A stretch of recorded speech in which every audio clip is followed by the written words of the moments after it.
Forget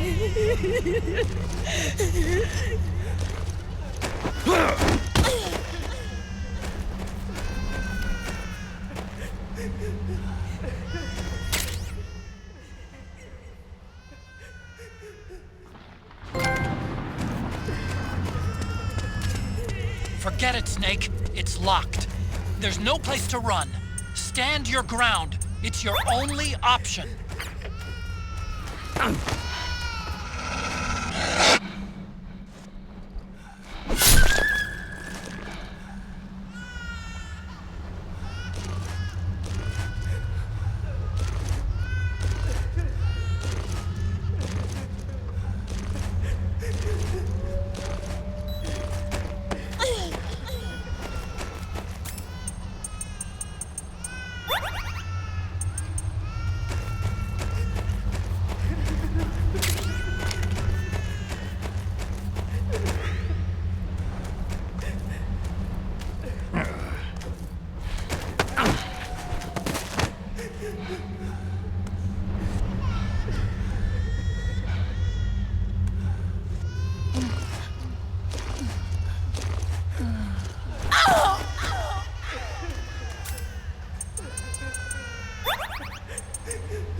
Yo, Snake, I finished laundering that rail gun you picked up just now.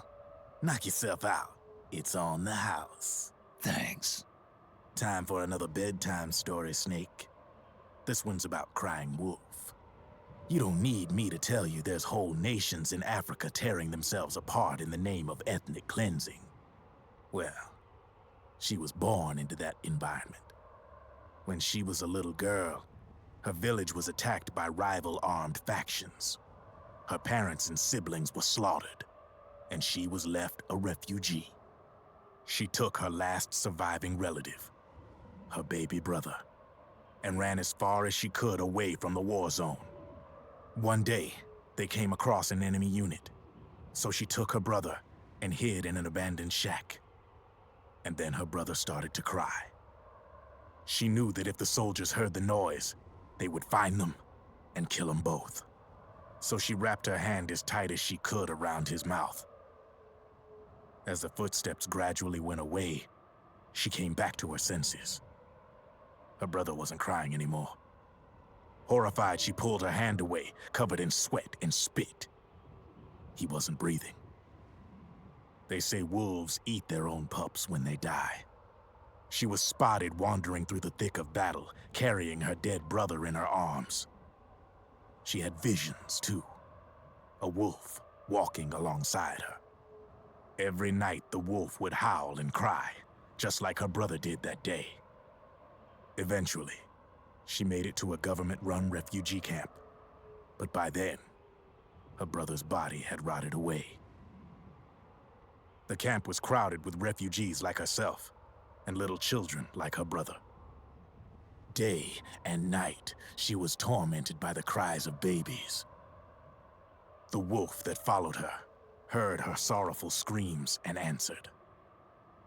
He made his way around the camp, and one by one, he silenced the children.